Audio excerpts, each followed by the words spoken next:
questions. Hi, I'm Jason Ross, and I'd like to welcome you to this EIR seminar on how the Bering Strait Tunnel project can open up a new era of peace and development for the world.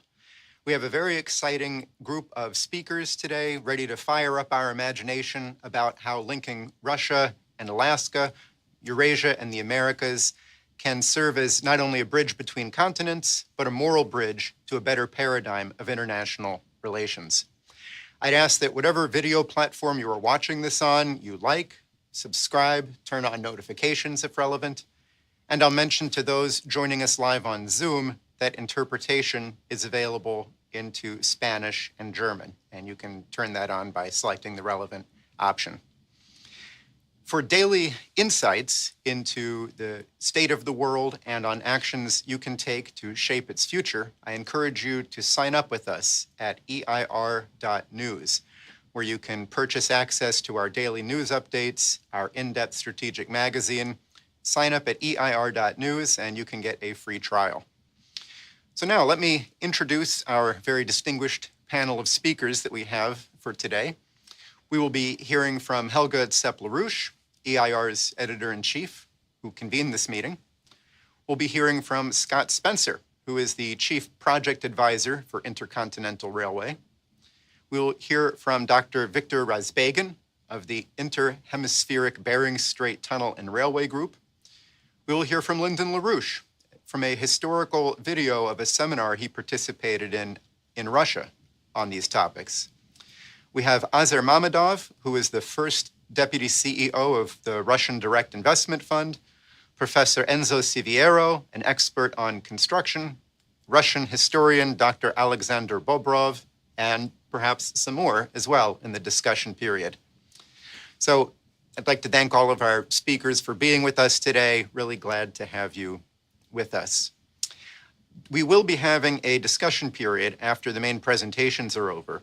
If you are joining on YouTube live, of course, or Zoom, you can add comments in the YouTube comment stream or in the Zoom chat, and we will be able to take some of these and pose them to our speakers during the discussion period.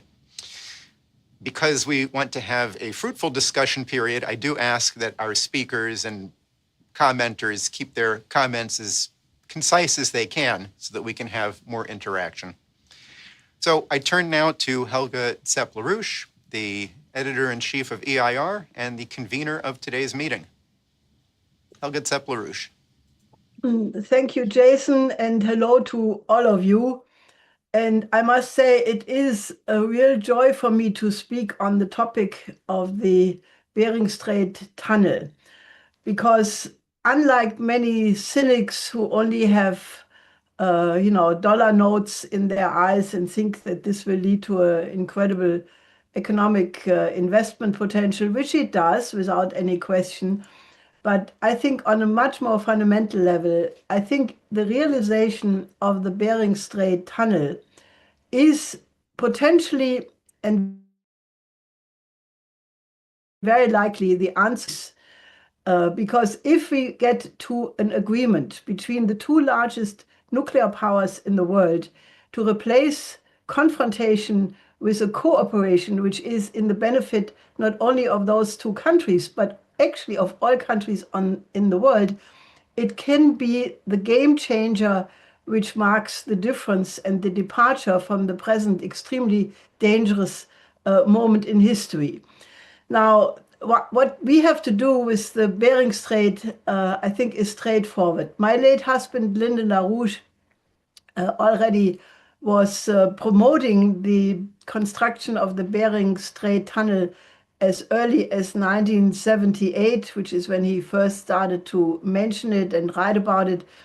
And then naturally, he participated in a very important conference of the SOPS, which is the Russian Council for the Study of Productive Forces, which is a joint institution of the Russian Academy of Science and the Russian Ministry of Economic Development, where he presented a paper on the topic.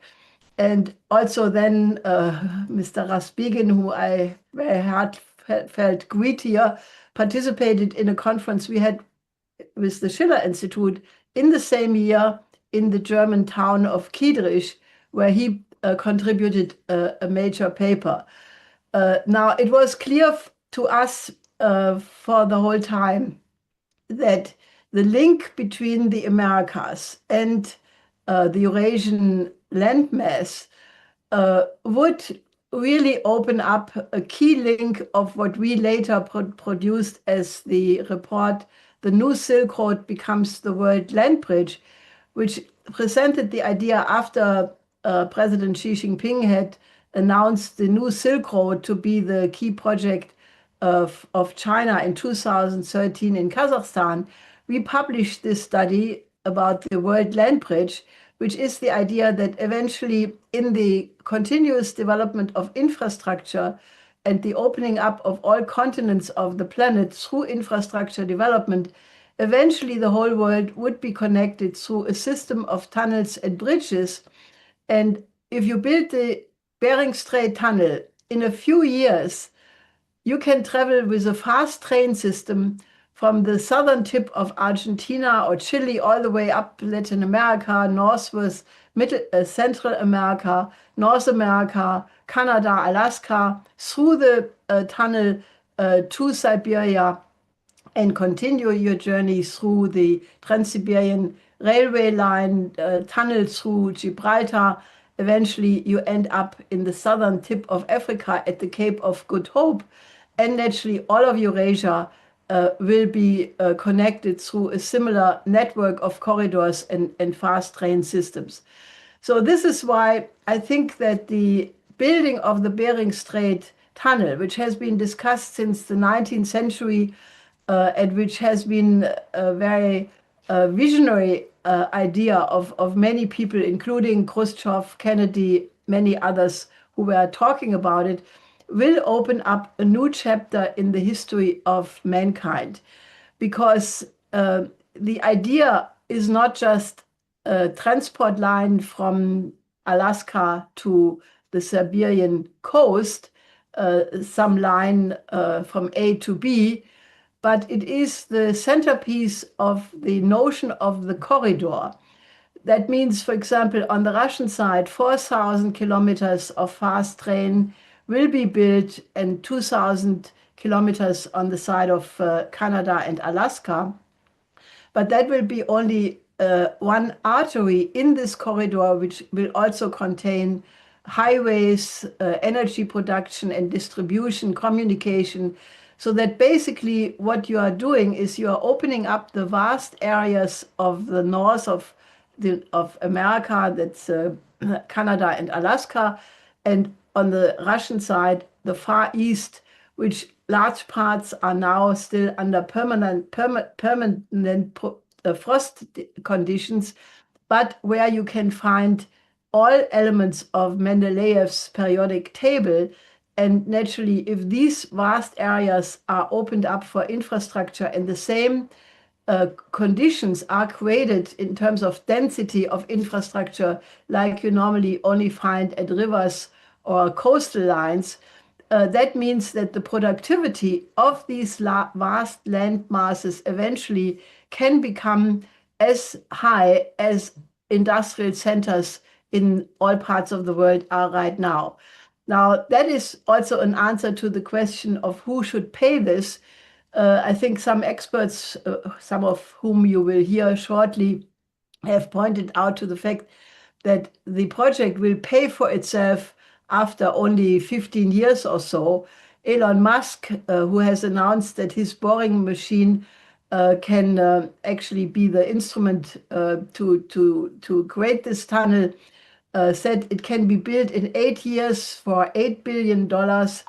But the potential of economic productivity and prosperity it opens up is gigantic. It is probably the largest infrastructure project in the world ever, because it has such enormous implication for all countries who are poor of raw materials, who are poor of energy. They can participate.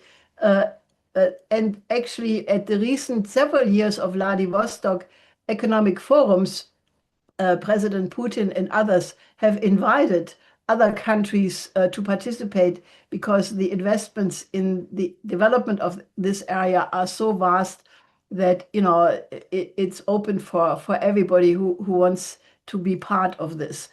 So I think this is an incredibly important development. And as I said, it has a peace building aspect to it, because the people who are going absolutely crazy about this idea, which you can see in the Western media right now, who President Trump was asked in a press conference, and he said that it may not happen, that he meets with President Putin in Budapest at the end of the month.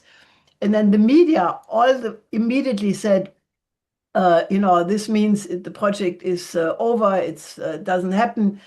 And they did not report how President Trump continued his sentence, because he said, things are happening very quickly, so I don't know what will happen. We will inform you within 2 days what will happen. Foreign Minister Lavrov said, we are continuing to talk with Secretary of State Rubio. And, there is no sign that the project is off the table. But the Western media went into an absolute hysterical coverage to basically declare the end of this project, which is completely wrong, and I think it will be proven completely ridiculous. Now, obviously, the context of this is clearer when you listen to what the head of the Russian foreign intelligence, Sergei Narishkin, said, who said that the Russian intelligence has evidence that the NATO countries are fully preparing for a war with Russia, and that they are in a campaign to try to convince their populations that a war with Russia is inevitable. Now, I can only confirm that, the media campaigns in Germany are absolutely unbelievable. And Pistorius, the defense minister, who says Germany must become war ready. I mean, this is all absolutely the wrong way. But I'm convinced that if this project of the Bering Strait tunnel can be concluded and agreed upon to be built, then the momentum of history is on the side of the peacemakers, and it will eventually affect everybody, including European. Now, I would say I have a little hope that Europe will not remain hostile to that, but recognize that its own interest is potentially in the participation in some form in this project, simply because of the fact that the name Bering is the name of a Danish person, Vitus Jonasson Bering, a Dane who lived from 1681 to 1741, who had been given the task by Peter the Great at the time to lead the first Kamchatka expedition to explore and map out if Russia was connected with America. And he indeed produced incredibly precise maps to this effect. And that's why the Bering Strait has his name. So let me take that as a little hopeful sign that also Europe will take a positive attitude towards this project. And I want to end here and just express my extreme optimism about this perspective. Great. Helga Zepp-LaRouche, thank you. We turn next to Scott Spencer, the Chief Project Advisor of Intercontinental Railway. Scott Spencer recently gave an interview to EIR's Richard Freeman, which will be published, and I'll tell you after he speaks about how you can get a copy for yourself. He'll be sharing with us his ideas on the prospects for the tunnel project. Scott Spencer, you have the floor. Well, good day to everyone. Thank you, Helga Zepp-LaRouche, for the wonderful introduction and perspective you gave us about this very important inflection point in history. All great projects have inflection points, not just one, but many throughout the history of the project. And so we are in that right now. And I want to thank EIR for organizing this roundtable promptly at a very important time. And I'm very happy to be in this roundtable with my dear friends, Dr. Victor Razbegin, who you'll hear from later, And Rick Minnick, who is the director of the documentary that really shows what a monumental undertaking it is, and I think will stand the test of time of showing how this project ultimately leads to the success that is so important to the world. I say an inflection point because we've seen some hopeful signs about the opportunity for peace between Ukraine and Russia. That peace will come despite the risk of the war going sideways and involving Europe. And there are many moving pieces here, but I think the Intercontinental Railway is an important piece to get to peace, because the cost of that war between Ukraine and Russia far exceeds the cost of this project and does not bring the world any benefit, but the horrendous loss of life, both with Russians and Ukrainians. I say this because this is something that President Trump and President Putin can agree on, this project. I think it's a hopeful sign as well that not once but twice TASS has reached out to me to be interviewed, most recently just in the last few days, about the potential of this project influencing a way to rebuild the relationships between the United States and Russia. The Kremlin's economic advisor, Kirill Dmitriev, was very much putting the project out in front of the world with his remarks last week about the need for, let's just get together and build it. So I spoke to TASS with that opportunity to say that it certainly is a mutually beneficial project. And what's important to know about this project is it's going to be built. But there's really, with something as complex as this, there's really only two questions. Who is going to make the decision with the leadership to get it built? And number two, when it's built, people are going to say, why didn't we do this sooner? It's incredible, the benefits of this project. So I'll just give you a highlight of this. And as I said, my friend, Dr. Victor Rezbegin, who has been instrumental in strengthening the relationships between the United States and Russia on this project. You can see more details on our website, intercontinentalrailway.com. But Dr. Rezbegin helped organize some very informative discussions in Moscow and in Yakutsk about the prospects of this railway in Russia that we all learn from in those trips. So I'm going to share my screen with the next few minutes I have available, just to give you a highlight of, let's see, the highlight of the project here. It's not giving me my shared screen. It's just giving me choices of photos and drives. Anybody have advice how to share my screen here? Because I just see share, which I normally use on Zoom, and it shares my screen.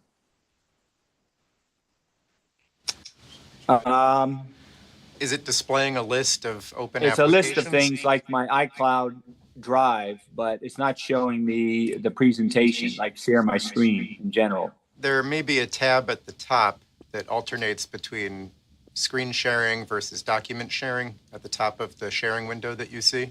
No, just give me choices. All right.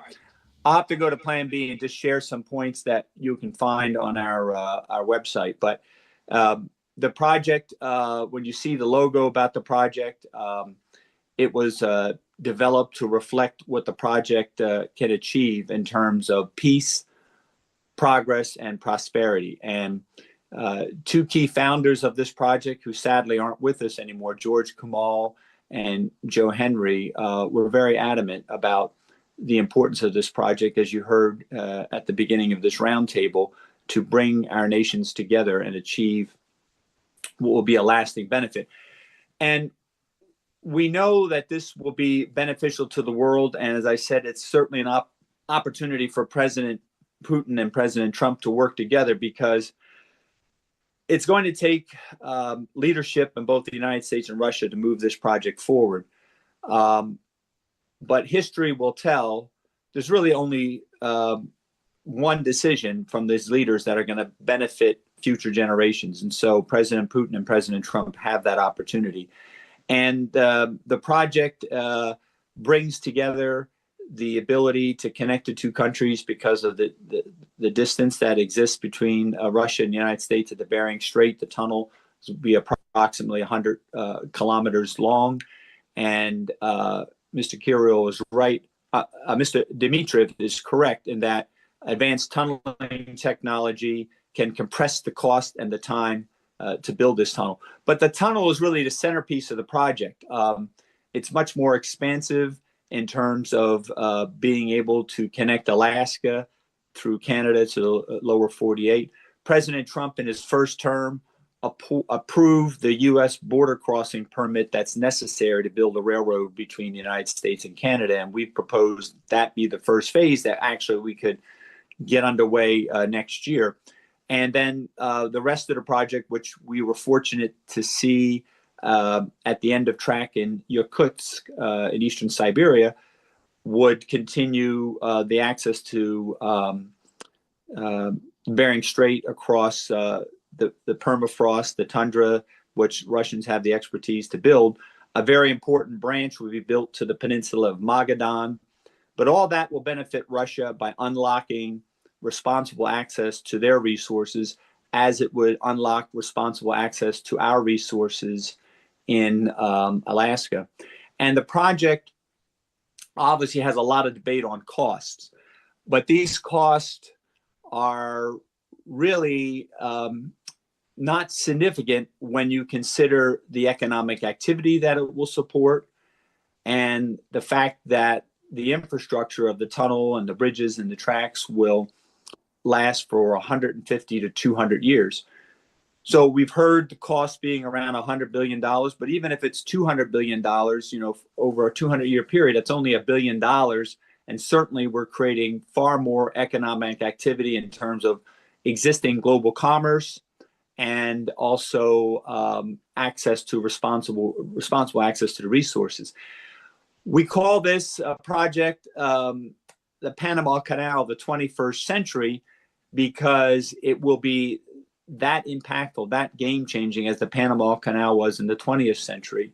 Right away, we expect that we'll be carrying about 100 million gross ton miles a year because of existing trade between Asia and the United States and North America.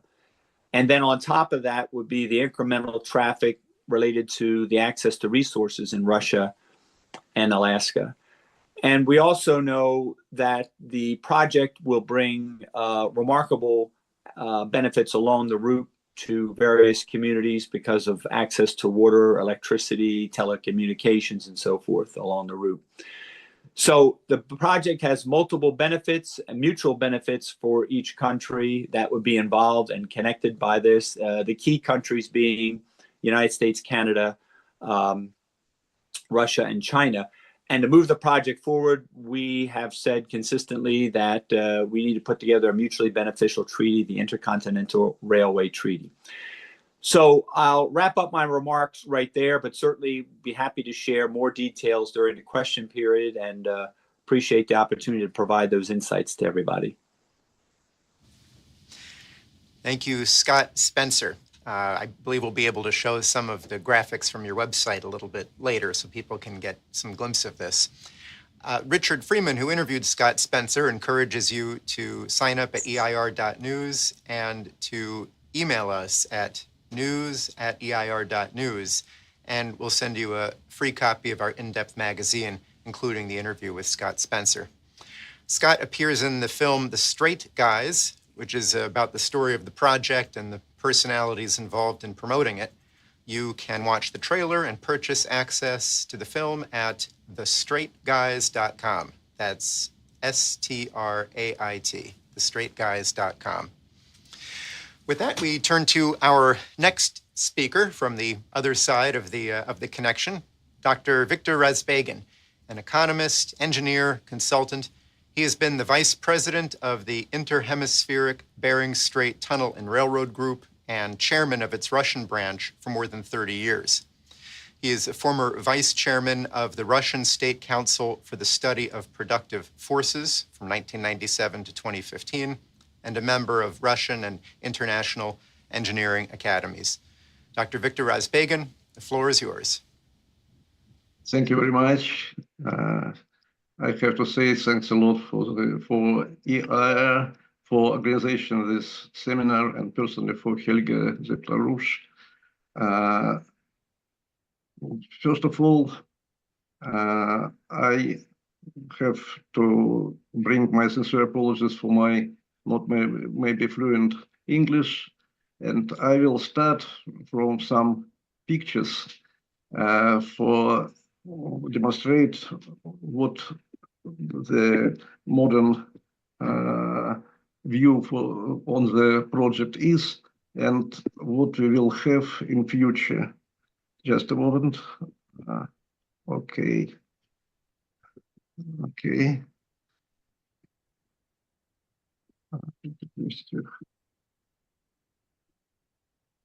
Did you see these pictures? Yes, we see your screen. Okay. This is satellite view for exactly Bering Strait and the future track of tunnel. The shortest distance between Alaska and Russia here is about 85 kilometers, but the track of tunnel will be not exactly at shortest line, will be not exactly the shortest line, because there are also two little islands, big and small diameter, or islands of Krozerstern and Tratmanova. So totally the length of tunnel will be from 95 to 113 kilometers. You can see the islands here and small windows, also the profiles of these islands. And the fact that there are these islands is very good for future construction of the tunnel, because we have to cross not the full Bering Strait, but three parts of them. Each of this part not longer than, for example, La Manche Strait. And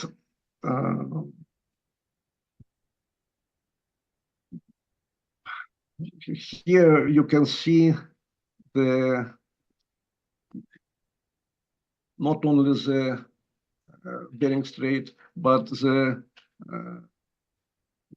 total line, infrastructure line, which will be based on the railroad line. And as you see, is not the connection between Chukotka and Alaska, or Russia and United States. This is really main line which connect the greatest continent, Eurasia and North America, and a lot of countries will be involved in this project, because really it will be absolutely revolution, new logistic opportunity, because the delivery time for regions, internal regions of this continent, for example, northeast of Asia and United States, will be shorted from today's 30 days and more for 10, 15 days. And the distance of this main line is not more than existing sea roads, and a cost for and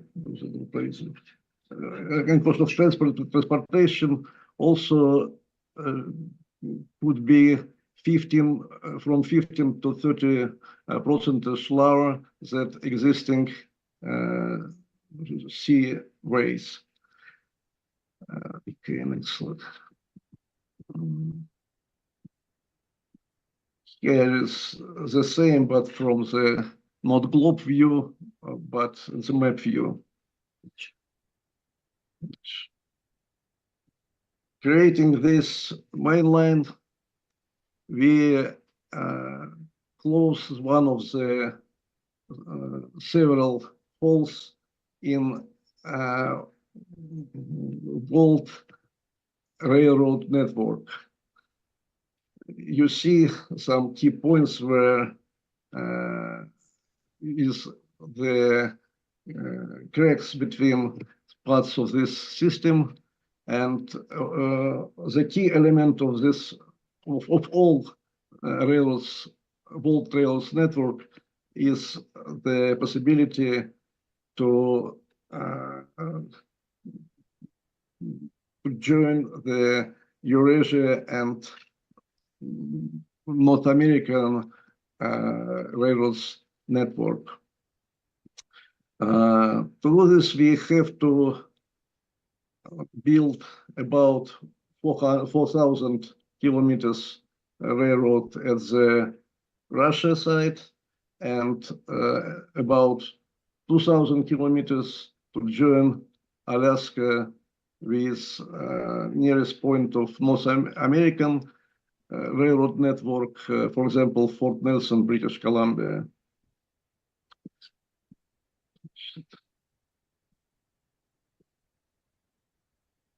I have to say that for about 30 last years, since maybe 1991, when Interstate Bering Strait Tunnel and Railroad Group Corporation start to work for this project, a lot of technical and economical materials were provided, and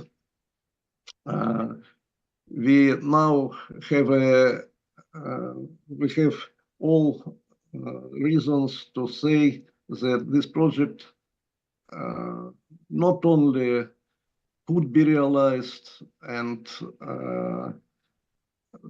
but we can say that we know how to realize this project. And in Russia, we organized a wide program of investigation, including engineering, geology investigation, technical investigation. We prepare two main variants of railroad main lines, north and south, and we know approximately how much it will cost, and also we really started this project because when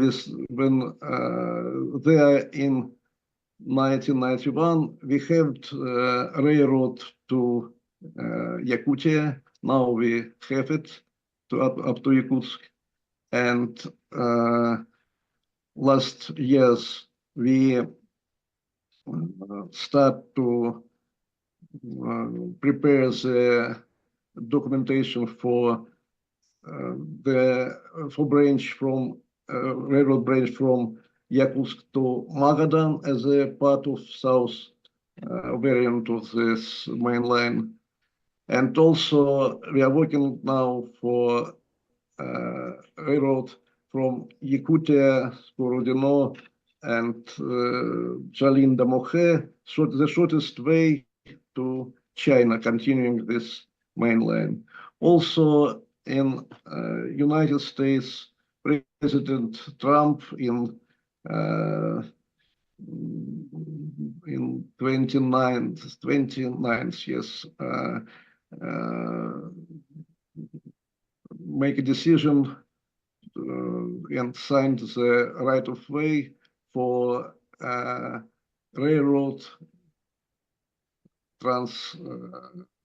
means transborder mainland to connect Alaska and Canada, and also some rocks for mainline A to A were started, but then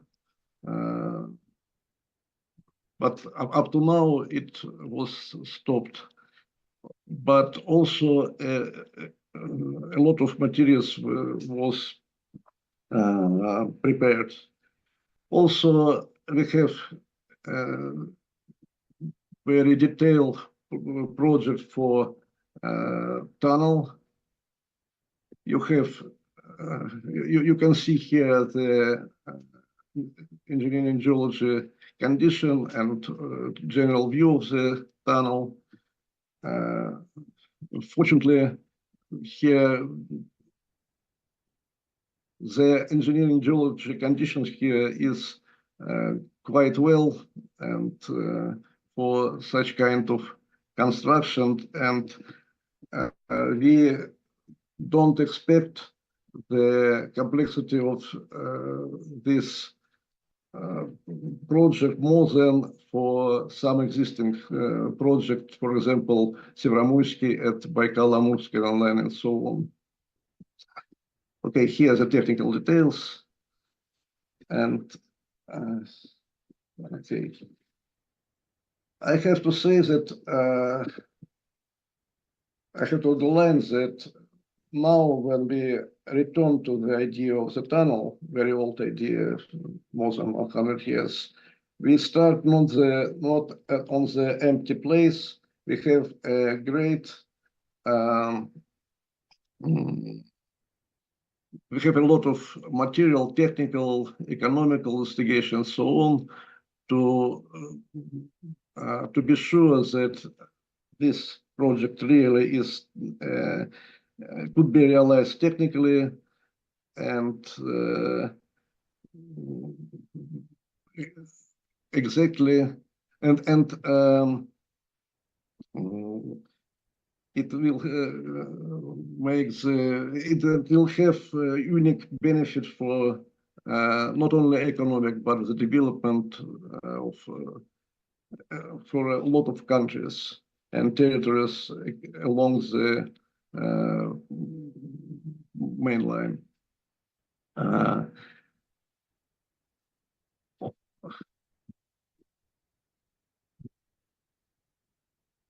And additionally to just commercial side of this project, ran for transportation, and which I have to say that also that if we will say only about the transportation benefit, this project would be economically efficient, and you can купить свои в течение 15 лет. And full profitable for 10 or 15 years after the construction will be finished.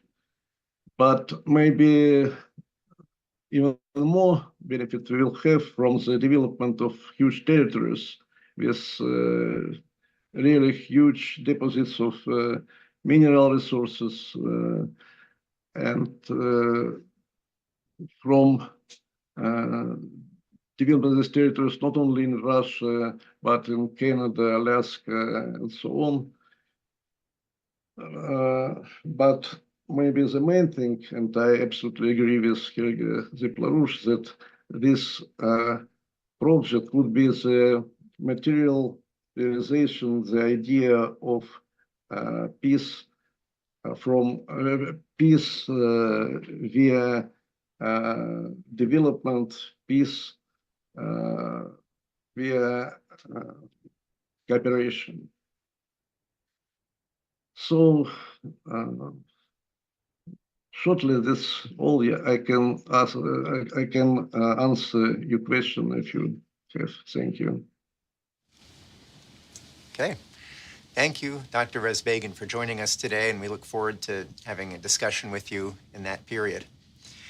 I will turn now to a video of Lyndon LaRouche and Helga LaRouche in Russia, having an exchange with Dr. Pobisk Kuznetsov, who was one of Russia's most visionary scientists. Kuznetsov, after this meeting, proposed that LaRouche's fundamental breakthrough in the science of physical economy demanded a new unit of measurement to measure potential relative population density as the best indicator of economic value and creative progress. Kuznetsov proposed that the unit be known as the La for Lyndon LaRouche. Let's turn now to this video.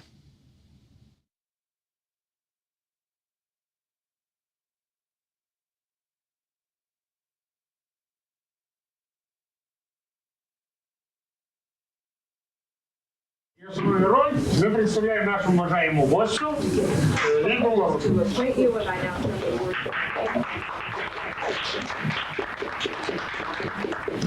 The point is that it all, as you know, in all scientific work, the ultimate thing is to reduce the issue before you to a simple test of measurement. Дело в том, что в каждой научной работе очень важно сократить. Существенным является поиск способа измерения. Now the question of measurement is man. А вопрос измерения является человеком. For example, how do we know something is true? Ну, например, как мы знаем, что является что-то правдой или нет? Formally, I can describe, and many have done that, describe exactly as Riemann does, how you can develop a system of scientific progress in a formal sense. Например, с формальной точки зрения можно сделать так же, как и Риман, как можно описать прогресс с формальной точки зрения. Да? But what's the standard of that? Каков стандарт, каков единица? How do you measure scientific progress? Как вы измеряете? Какая единица измерения научного прогресса? You are measuring not nature, you're measuring man's ability to conquer nature. Вы измеряете не природу, вы измеряете способность человека обуздать природу. Therefore, the test of whether the human cognitive apparatus is a reliable instrument for conquering nature То есть, или вопрос заключается в том, являются ли познавательные способности человека адекватной оружием для покорения природы. What is the test? The test then comes В out. чем же заключается испытание? В чем же It заключается? comes out as a physical economic test. Это физико-экономический тест. And we increase mankind's power over the universe by this discovery. То есть увеличили мы власть человека над природой, получив вот это открытие. And we increase man's power to exist. Увеличили мы способность или силу человека к выживанию. And we increase life expectancy. Увеличили продолжительность жизни. And we improve demography. Улучшили мы демографическую. And we improve function of the individual. Улучшили мы функции A индивида. higher quality individual who lives longer, who is more productive. То есть это человек, индивидуум более высокого качества, который более продуктивно работает и будет дольше жить. Is it a method which preserves the achievements of past generations for the benefit of the future? И сохраняет ли этот метод достижений предыдущих поколений для того, чтобы их использовали последующие? So man is the measure. То есть человек является... I think we have to establish one point, which is fundamental. Все монетаристы говорят, альтернативы монетарной теории нет. All the monetarists repeat constantly, there is no alternative to monetarism. Вот нужно именно хоть, когда нет альтернативы, говорить, есть And we need альтернатива. to be able to say quite clearly when they say there is no alternative, to reply, there is an alternative, it's physical economy. That's very natural. Естественно, научный подход This к is a natural социально-экономическим scientific теориям. approach to a social economic system. That the vast territory of Siberia and Russia in general, which has an extremely low population density, and with modern technology can become habitable, even the Arctic region, of course, with enough energy. Дело в том, что мы можем взять территорию Сибири или в России страну, в которой очень низкая плотность населения, и современными, при наличии современных технологий все эти огромные пространства можно сделать обитаемыми. It cannot become economically habitable without large-scale transportation networks. Но с точки зрения экономической, эти регионы не могут стать обитаемыми без наличия хорошей системы транспорта. And a transportation system must not only have a geographic destination, it must have an economic destination. И транспортная система должна иметь не только географическую точку прибытия, но также экономическую точку прибытия. So the way to develop Siberia is by having transportation links to South Asia and to China, which are the great concentrations of world population. Дело в том, что можно развивать Сибирь, прокладывая через нее дороги в Южную Азию и в Китай, в котором огромное население. This is strategically necessary for peace on the continent of Eurasia under present and coming conditions. So thanks to that, this is a video from 1996 of the LaRouches in Russia. So before we turn to our next speaker, I'd like to show a couple of images from Russian Direct Investment Fund CEO Kirill Dmitriev, who has been having some fun on X. Here is one of his recent posts. This is a reproduction of a map labeled Kennedy Khrushchev World Peace Bridge. Could and should be built between Alaska and Russia at once. This document appeared in a release of documents from Russia on Kennedy and the Kennedy assassination. This post got over 2 million views. Dmitriev followed up in many comments about the potential for Musk, and also he proposed a competition for people to create AI videos promoting the Bering Strait connection to help capture the imagination. So we turn now to our next speaker, the first deputy CEO of the Russian Direct Investment Fund, Azer Mamedov. The floor is yours.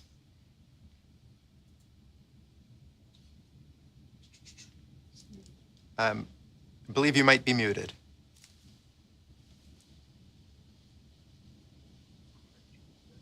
Sorry. Greetings from Moscow.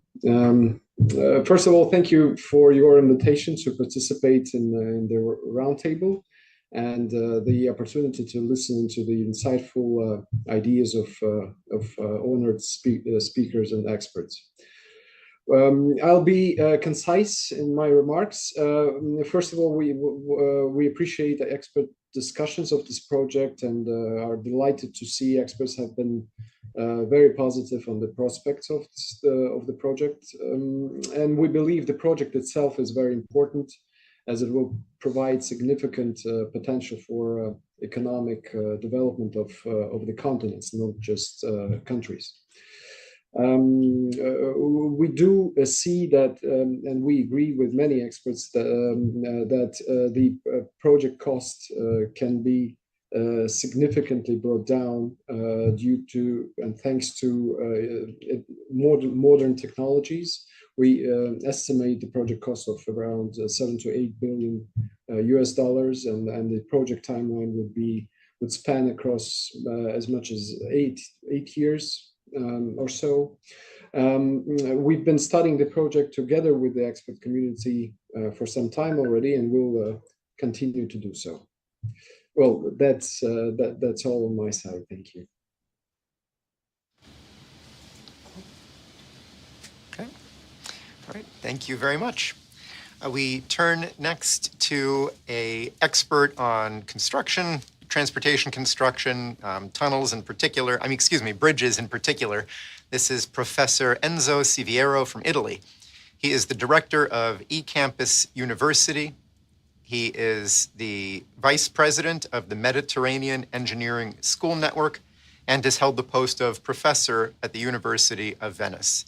Professor Siviero, the floor is yours. Thank you so much for this kind invitation. I listen a lot of things from my previous expert on bridges mainly, and I define the tunnel an underwater bridge because the term bridge means also bridging, means connection. And it's not connecting only territories, but also people, cultures, and emotion things like heart, for instance. I believe that this project is quite huge. I think that it's necessary to do it. It was necessary a few decades ago, but now more and more because the connection between Russia and United States is important for the whole peace in the world. Personally, a couple of decades ago, I proposed a connection with a part tunnel and part bridge between Sicily and Tunisia, because we have to connect the continents, not only the nations. Continents means also that the future is giving our the opportunity to increase each other with a brothership, a kind of friendship, of course, and mainly the economy should be extended to all people. This is the reason why I try to connect Africa with Europe, and then to connect also through Italy and Albania, just to reach Beijing, just a visionary ideas or railway, and starting from Cape Town. It means that this huge project could very nice be connected with Bering. It a kind of circumnavigation of all continents. Therefore, I think that we should form a kind of cooperation between different people from a scientific and technical level. Uh, and myself with my university, which is online university, we have actually more than 130 students. Being online, we can connect with all over the world, of course. I'm rector from this 10 years. I was teaching structures and bridges to the architects in the School of Architecture in Venice. Therefore, I'm dealing with the visionary ideas. You know, engineers are just connected with the earth, and architects, and sometimes they are flying, of course. But we need to work together because visionary and dreams is part of our life. I always say that if you don't like and love bridges, you have no future. The visionary engineering made the history of the human being. If we think to Suez Canal or other huge infrastructures, like, for instance, what we have done, we've seen in China, most of them I visited. Some world record of the span for the bridges, waiting in a couple of months the Messina Bridge, which will be the biggest record, 3.3 kilometer span, connecting continental Italy with Sicily. What I say, I try to explore a little bit this idea. Of course, I would prefer intentionally the bridge, but due to weather condition, it's almost impossible to deal with the bridge. So the tunnel is the only possibility we have to connect. The presence of the two islands, small islands, are very important for safety situation because after 30 or 40 kilometers, you need some safety escape necessity. And this means that you can have there, I'm dealing with safety, of course. You may expand and let people move in case of, for instance, fire problem or accident or other problem.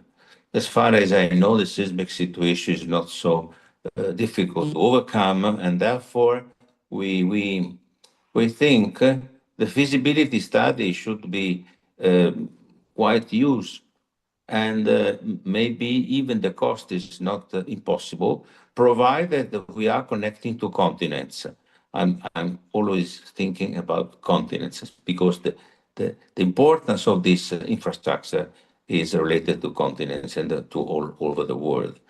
And I think infrastructure like this can change also the mentality of the people. This is a very important, the paradigm of how people think. Now that the connecting the connecting part measured in time and not in kilometers or miles, as we are in the States. And with this respect, to have the possibility to go by train from one continent to the other seems to me really very, very important. Nowadays, it's under construction, as far as I know, the tunnel between Denmark and Germany. And we are, I think, almost at the starting point of the tunnel Gibraltar. I mean, from Africa to Europe. So the technical operation of tunnels are very good, actually, and I think there is no real problem to do it, even in difficult situation. And the fact that we can go under the soil, I mean, under earth, it is very important because we can overcome the problem of weather condition, ice, and so on, because the concrete structures suffer so much about that. Then we have the wind problem and other things, the ice in the deck. Therefore, I mean, there's no doubt that this idea of tunnel is winning in a competition between the two ideas. But I insist so much on this safety, I mean, from technical point of view. From geopolitics, there is no doubt. I don't discuss about that because it's clear that in the history, all big structures are getting also the small structures, and the increasing of civilization pass through roads, bridges, and more recently on tunnels. If I remember, even the underway in London or in Hamburg, they are now 150 years old, and they work very, very well.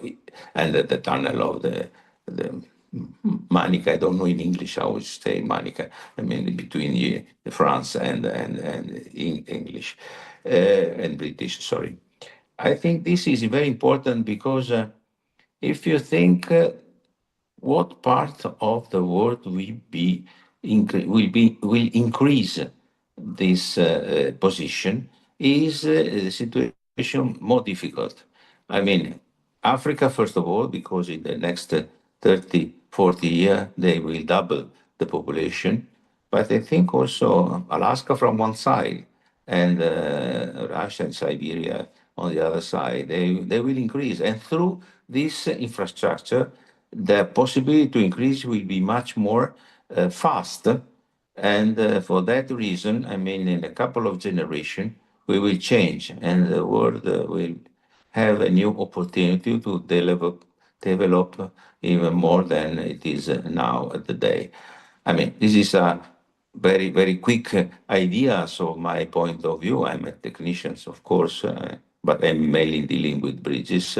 And recently I had the opportunity also to deal with tunnel because just to come back to the Messina Bridge, Messina Bridge is a very important infrastructure. As I say, this 3.3 kilometer span suspension bridge, it will be the world record. Actually, the world record is in Çanakkale, it means Dardanelli in Turkey. It's a little bit more than 2 kilometers, but we have on one side, on the other side of the part, the Calabria and Sicily, we have a lot of tunnels to build because the connection needs to go through the mountains. And I call, in that case, earth bridge as underwater bridge, the tunnel, I think, because, you know, bridge is a very interesting word because it means connection, it means unions, it means brothership, it means dialogue. Dialogue is the first step of peace.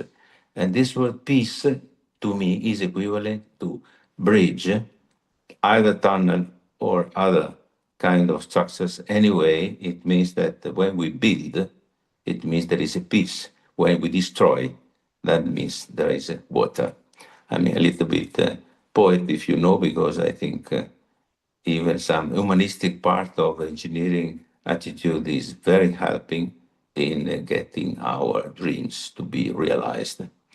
Thank you so much. And I would like to thank Claudio Celani, who just invited me to this roundtable a couple of days ago. Unfortunately, I have no time to prepare any slides.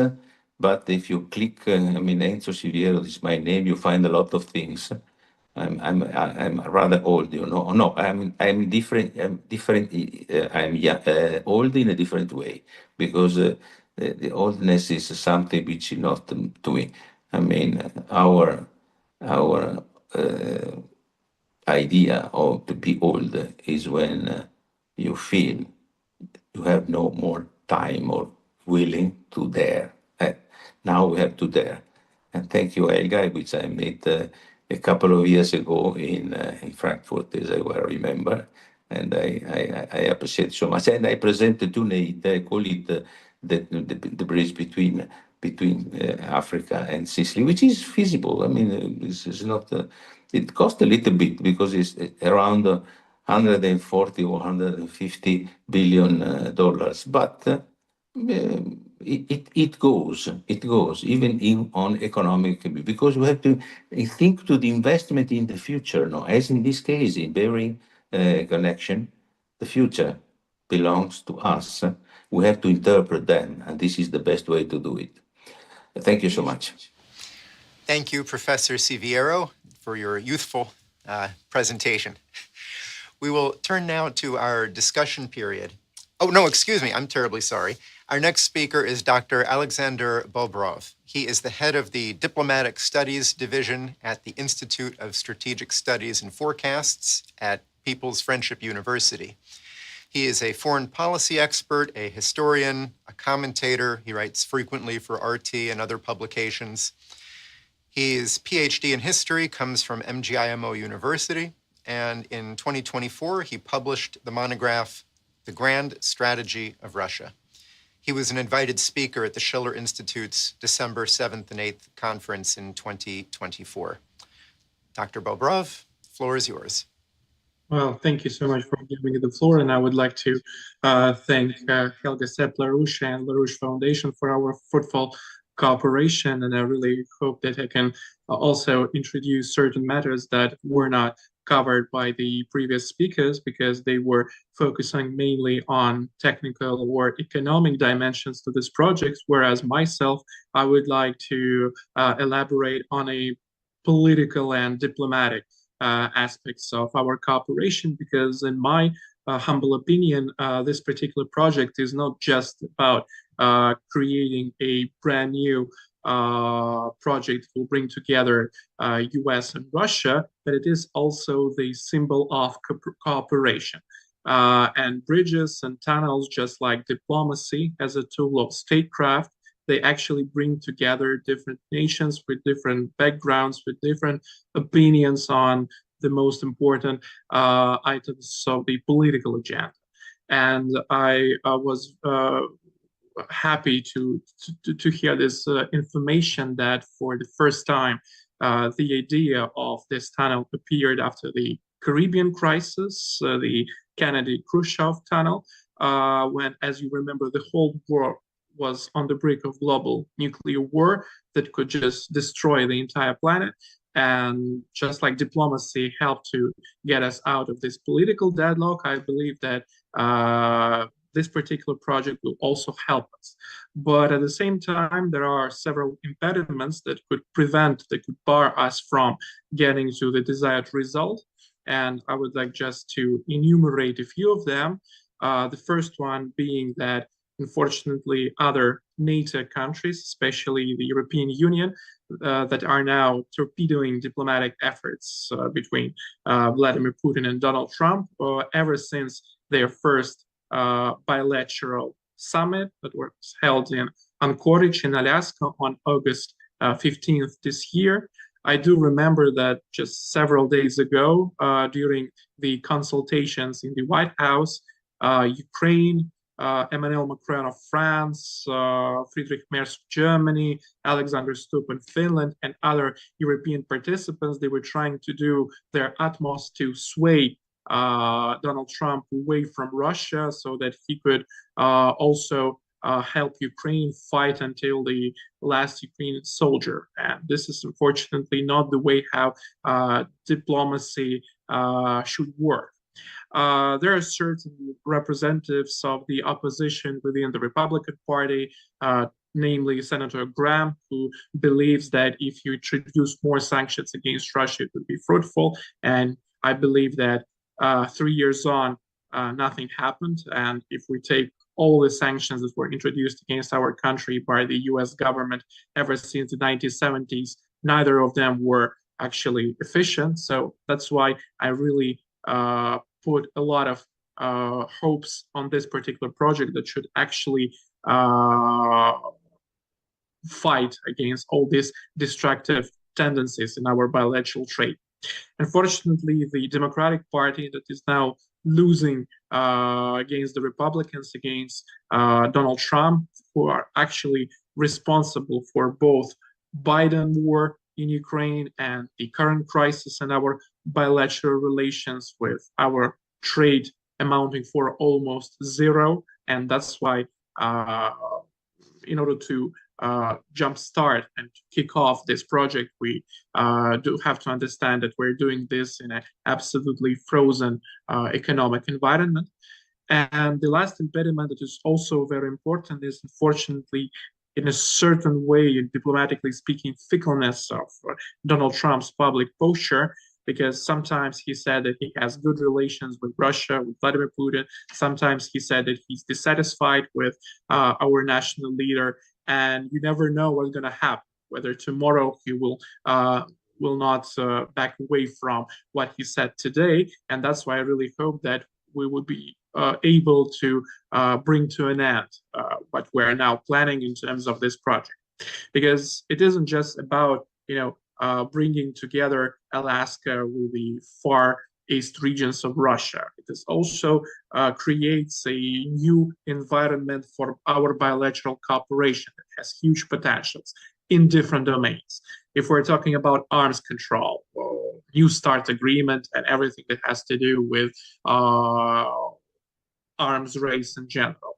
If we're talking about our bilateral trade, there are numerous companies that could enter Russian market and vice versa. When we're talking about anti-terrorist cooperation, because terrorism is a kind of threat and challenge that is posed to all countries in the world. And with our expertise, with our experience, both Russia and US are the most important countries in fighting against terrorist organizations worldwide.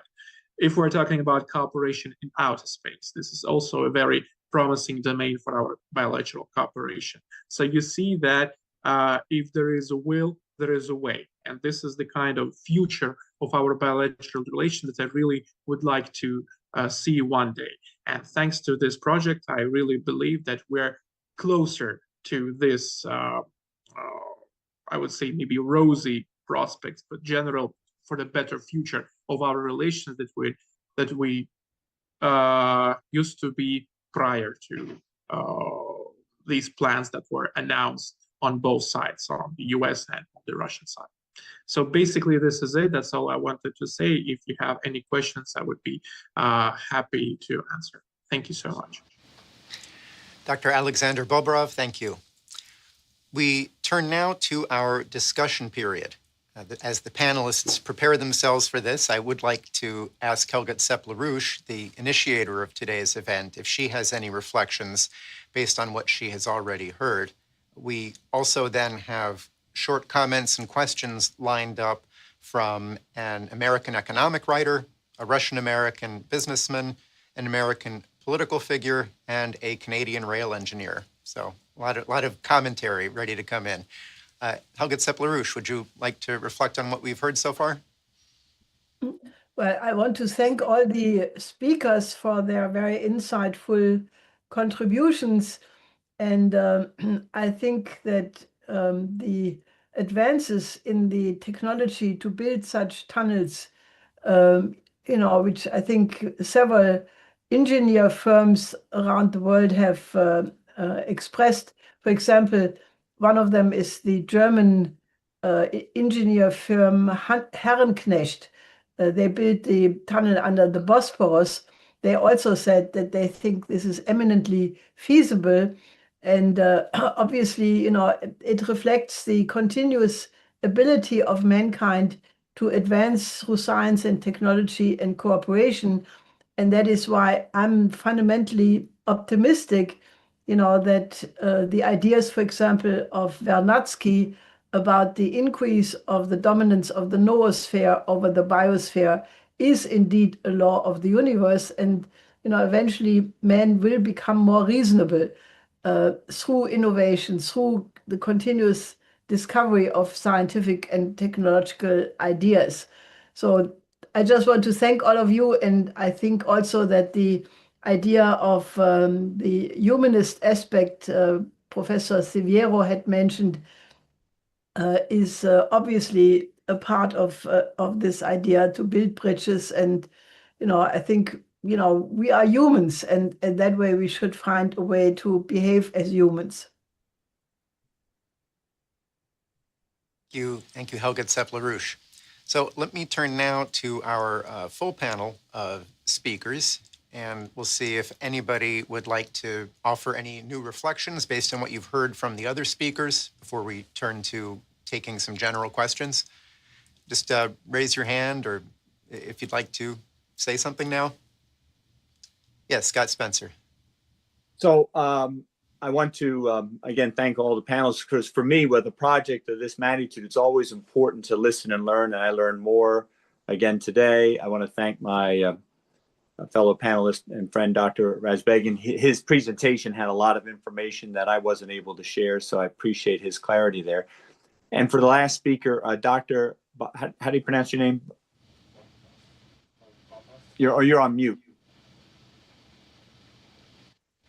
Dr. Bob Roth. It's yes, Biberman Dr. in English. Yeah, thank you for your insights, because we can't, we will find a way to work closer together. And the issues of Ukraine, for instance, came up in our visit with Russia back in 2018. So we can't just walk away and ignore the differences and the ways that put things forward in a mutually beneficial way. So I appreciate your insights. And, history has a lot of information for us to consider. And sometimes a solution to a dispute or disagreement is right under our nose, if we understand history. And so I speak as a private citizen, but I can tell you, I know history, that many wars have been prevented, many wars have been ended with a simple solution, a land purchase. So perhaps a land purchase will be part of the issue of resolving the war between Ukraine and Russia, but that's not been discussed. We'll see. But certainly this project is a centerpiece for future success for our nations and the world. And so what I didn't get a chance to mention in my remarks is there's an example which I just saw yesterday morning. It's literally a shining star of the greatness of our countries, the United States and Russia and other nations working together. And that's the International Space Station that crosses overhead every 90 minutes in many parts of the world. And that is a shining example of the continued success and cooperation between the United States and Russia. As also, it cost over $100 billion. So certainly it's in the area of the price tag for the Intercontinental Railway. But unlike the ISS, which will be decommissioned in 2030, the Intercontinental Railway will have benefits for generations to come. So we know we can build on these successes that we've already achieved. Great, thank you. Any other panelists would like to add anything else at this point? Okay. All right, well, let's turn to some of our questions and comments that have come in from the audience. First, we will hear from Richard Freeman. He is an American economics writer. He interviewed Scott Spencer for EIR. And if he's available and ready, we will bring him up. I am. Can you hear me? Yeah, just a moment, Richard. We're just getting you connected here. Just a moment, please.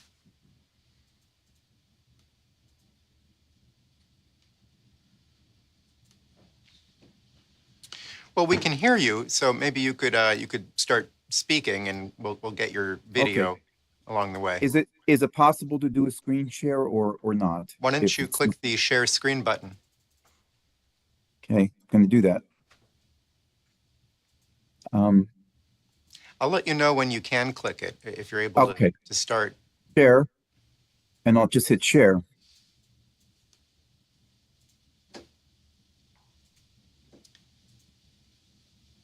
Okay. Does anything show or? Why don't you just start your comments? I'll let you know when you can try hitting share again, okay? Okay, let me get out of this and back to where I was. Sorry.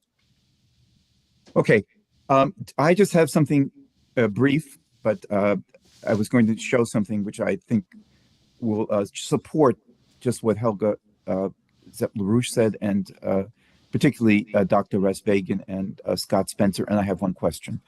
And the point I think that I would just emphasize is that just two short things. Dr. Resbegan showed this on his graphic, but just to make one point, if you look at the Baikal-Amur mainline, coming up from that going north is the rail to Yakutsk. And then there's a span that's very, very open. I know there's work being done to go over the Lena River, and the piles have actually been driven for a bridge for that. But it's a very great distance until you get to Cape Dezhnev or Uelun, which is the Russian side facing the Bering Strait. Likewise, from the United States and Canada side, you have Fort Nelson in Canada, and then there's nothing until you, unless you want to go by dog sled, to get to Cape Prince of Wales. Those two together are about 5,500 miles, or almost 800 kilometers, of double-tracked electrified rail, which we will need to build. Somebody might say, well, that's terrible. We have now an additional cost. Actually, it's not. It's a wonderful development. It will then open up building those rail lines, building the development corridors, which Helga Zepp-LaRouche spoke about and Lyndon LaRouche alluded to, which will then generate the farming, the factories, the towns, the cities, and so forth. It becomes a development vector. So I throw that out to keep in mind as to what's involved with this. And the second just support is, and Dr. Resbegan showed it, we have a map of the World Land Bridge, in which Lyndon LaRouche referred to the Bering Strait Tunnel project as the navel of the world. He said, take a view from the Arctic going south, instead of the way we normally tend to look at things. And if you do that, you can open up, as Helga described earlier, Ms. LaRouche, all the connections you can make by both commuter, but also by physical goods movement. And this will have a critical point. And I just wanted to mention that there is a plan for the Gibraltar Strait Tunnel. There are questions of plate tectonics, which are very, very real in the movement of the Africa and European plate. But if we do that, and we build that, and it's about 27 miles, about 40 kilometers, we will connect Europe to this whole world land bridge, to Africa, which will be the center of world economic development along with Asia by 2050. And they will go from a population of 1.55 billion to a population of 2.5 billion. And this, therefore, means that this connection, if we take the longest view, will have a tremendous effect. And so that, if we can get President Trump to think in those terms, he may not initially think in those terms, but if he works with President Putin, we can flip the whole world situation, as Mrs. LaRouche indicated, in a powerful way. My question to the panelists, and Mrs. LaRouche already addressed this in part, but I know that there are other people, is that as with the requests by the Ukrainian acting president Zelensky for Tomahawk missiles, which do not right now carry nuclear warheads, but they were outfitted to do so. And if one were launched from Ukrainian territory, the Russians would not know whether it was nuclear or not, and that we could lead to a response. And once you get one nuclear weapon flying with respond on warning, you have a nuclear war. And so I would just like to ask that question again to all the panelists.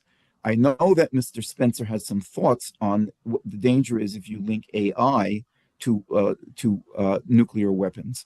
But the question I would just pose, and I think it's in part been answered, how will this stop nuclear war, which is very possible because of these things, as Dr. Bobrov said, about some of what's going on in Europe, where they're using Ukraine as a platform for military confrontation.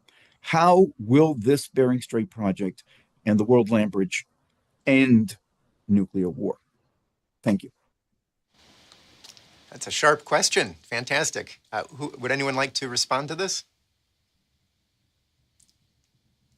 Go ahead, Scott. It's a very profound question that we can't ignore, because for all the success of this project or any other endeavors that our civilization pursues, we cannot ignore the risks of nuclear war. And so the prospects of this war between Ukraine and Russia continuing, the risks of the potential escalation of the use of Tomahawk missiles, these are all situations where we have to recognize that some of the worst wars were the results of things going sideways in unexpected ways, the fog of war, so to speak.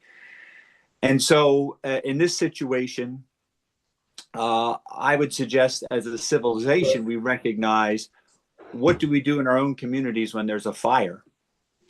We don't stand around and argue and blame who started it, who's responsible for it. We work together to put it out. And in a situation where nuclear weapons are available, we should recognize it's a volatile situation, no matter how much diplomacy there is. And to Dr. Bopperov's point earlier, Russia is a great nation, and I have learned very much about the fact, as he pointed out, that threat-based diplomacy doesn't work. You have to find a path forward together in terms of mutually beneficial diplomacy. So with regards to the risk of nuclear weapons, we should not discuss this project without pointing out that it can provide a very strong foundation of working together so that we can pursue a future where we're reducing or eliminating nuclear weapons. Because as I pointed out to some people who are really surprised, I don't see how artificial intelligence, as it's introduced into command, control, and communications of these military operations, can coexist with nuclear weapons. We have to recognize that as a clear and present danger. And anybody who's a student of the history of nuclear weapons, including during the Caribbean or Cuban Missile Crisis, there were a number of close calls. And if you study those close calls, I don't think any of those close calls could have avoided nuclear war if artificial intelligence was in the equation of the decisions. Those wars, the use of nuclear weapons, were prevented by human intervention. So that's another reason of the urgency of now for this project to go forward, because certainly we're working together in a cooperative way. And also, we should recognize, as a civilization, if we're prepared, as each nation is, to fight a war 24 hours a day, why don't we have the diplomatic capabilities to find a mutually beneficial solution 24 hours a day? And I've already proposed previously that this dispute should involve a crisis resolution team that is negotiating 24 hours a day, not just waiting for when the weather is right to communicate. We should get it through, because projects like this have great benefits for all the nations involved. But for every year we're not building it, there's a huge opportunity cost, and there's a huge risk to long-term peace if we as nations aren't working in a mutually beneficial way on such projects as the Intercontinental Railway. Thank you for your question. Thank you. Yes, Dr. Rezbegan. Okay, I'm absolutely agree, and I want only very shortly to repeat the very simple idea which I have heard from Governor Hickel, that the single alternative of war is a big project. The same said Helge Sepp-LaRouche, his husband, that infrastructure project is a real road for the peace. It's really an answer for the question, because only the big projects when the various nations, various countries work together to create something really big could change the vector from confrontation to cooperation. So it's, I think that, and I absolutely believe that if this project was realized 20 years ago or 15 years ago, the degree of confrontation now will be absolutely not the same, Laura. And I could only hope that our leaders really could overcome the strong forces which, for the long history of this project, tried to, how to say, try to stop this project. And if they really do it, it will be the monument for both of them. We could not name the tunnel between Alaska and Siberia by their names, but their names will really stay in history, because I absolutely believe that this project, such kind of project, is really and unique way for peace. Thank you. Yes, Dr. Bobrov. Well, first of all, I would like to thank Mr. Spencer for citing several of my ideas, and I would like to respond to the question that was posed. I really believe that we are now undergoing a very severe crash test of diplomacy. And the irony of history is that we are now living in October 22nd, 2025, 63 years after the Cuban-Korean Missile Crisis, day by day. It occurred on October 16, October 28th, 1962.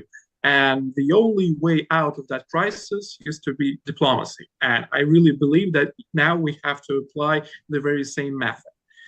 And if we're talking about tomahawks, if Donald Trump were to send tomahawks to Ukraine, it would actually lead to a new stage of escalation and actually nullify all the diplomatic efforts that were undertaken on both sides by the US Representative Steve Witkoff, for example, who used to come to Russia on several occasions, that were made by our ministers of foreign affairs. Especially, I would like to pay special tribute for Mr. Dmitriev and his efforts on a back channel diplomacy. So I believe that we have to use track number 1, track number 2, track number 3 diplomacies, all track diplomacies to bring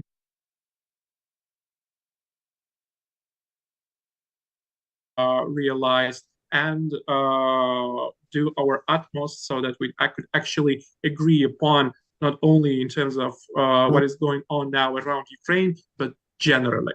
So this is my idea. Thank you so much. Dr. Bobrov, your point is well taken, because now's the time to negotiate, as I said, in a mutually beneficial way. As we saw in the Cuban-Caribbean Missile Crisis, a nuclear crisis is a bad time to try to figure things out.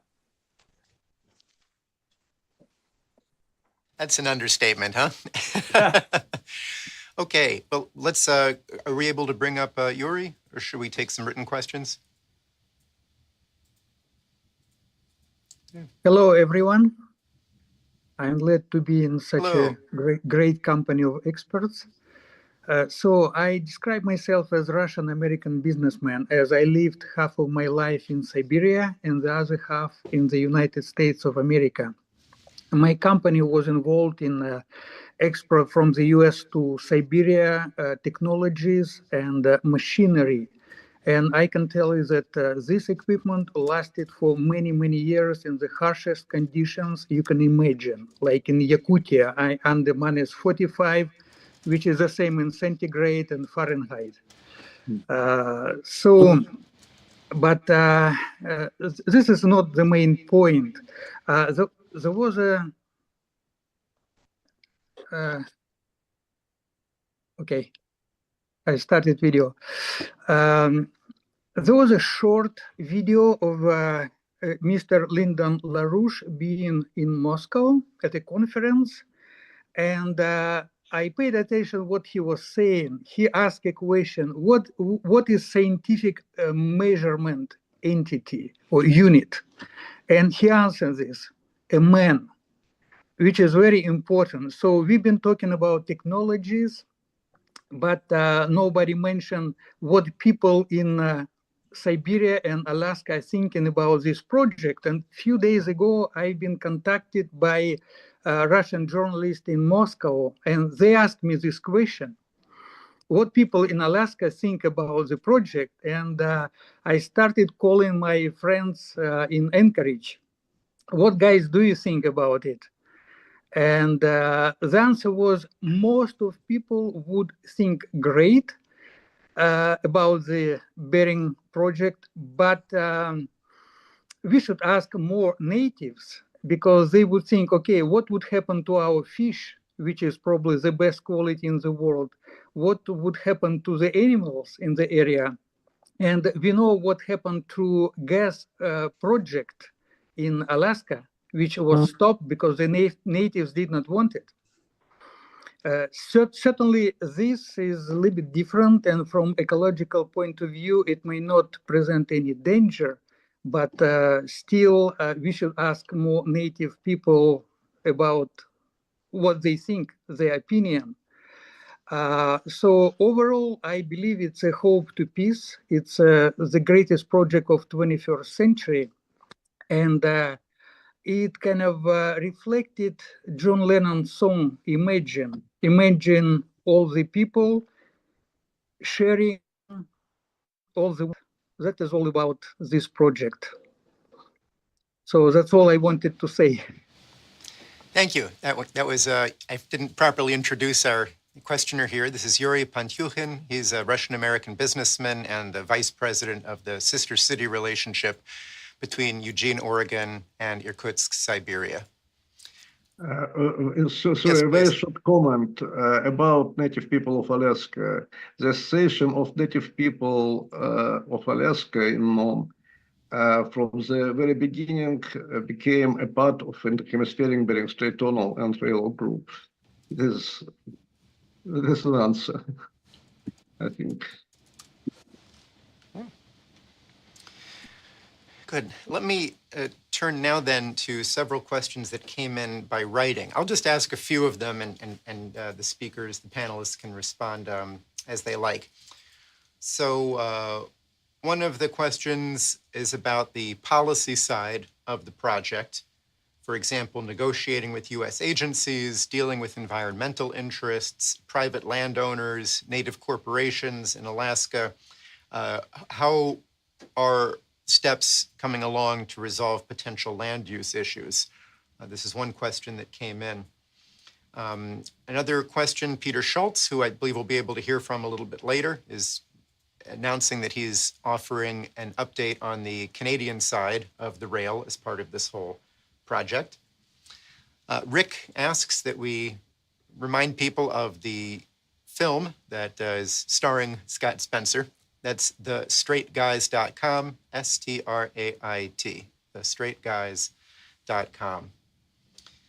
Another question Regarding the extreme weather conditions and the length of the route, would magnetic levitation rail be an appropriate technology for this route? And yeah, let me pose those for starters. And actually, I'm gonna ask one more. I'll put these all in the mix. This is from an American engineer. He says, can Scott Spencer or any of the other speakers comment on the existing capabilities to build this? Although Musk may be proposed for political reasons, already a 15-meter diameter tunnel was dug under Seattle by a Hitachi machine named Big Bertha. Interestingly, the LaRouche idea for a peace treaty between the Soviet Union and the United States was based on mutual increasing the productive powers of labor. This should obviously be the way to encourage the Europeans, whose economies are in free fall, to join in. Financing. This would have to involve a government-to-government agreement for long-term cheap credit, would it not? Perhaps bonds with guarantees from the US and Russian governments. And he points to demonstrations in Canada that there is an interest in moving away from their British roots and having a greater sense of independence. So does anybody have any comments on the issues of financing, maglev technology, land use, and political progress in resolving these issues?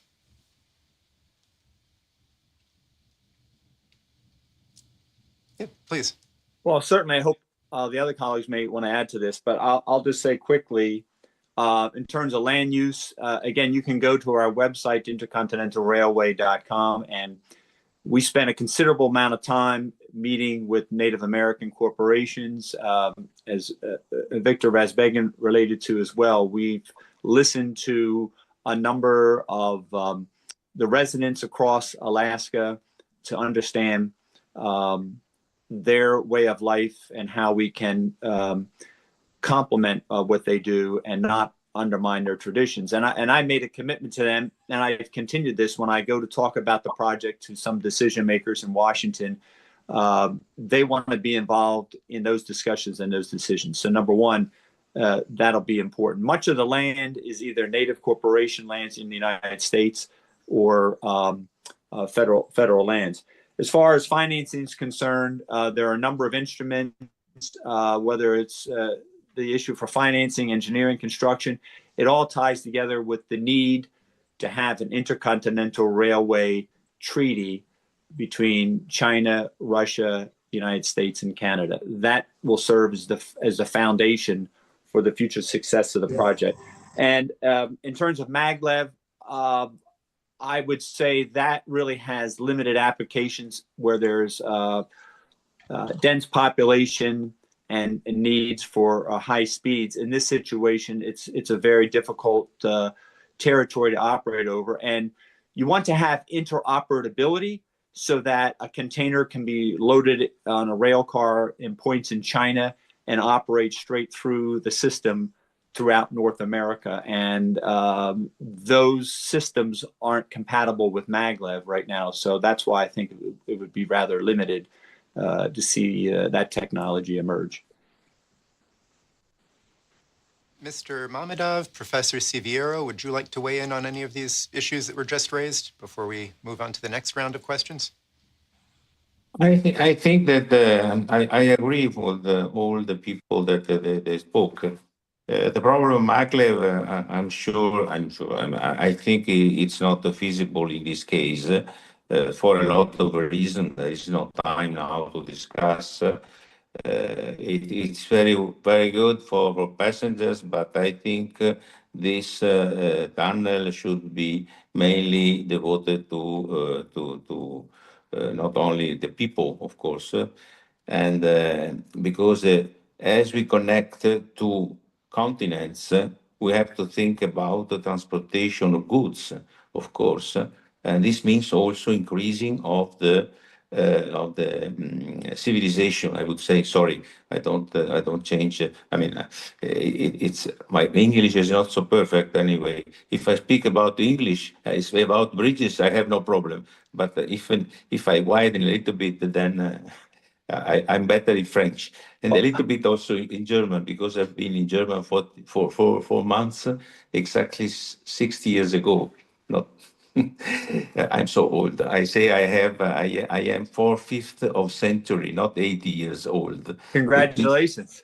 Because this means that my goal is the unity. It's not true, of course, but we have to believe. And the visionary engineering, this I insist on that. The visionary engineers means the future, means getting the dreams into a reality.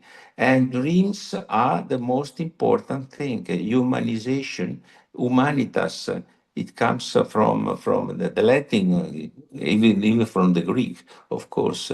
This is also a nice thing.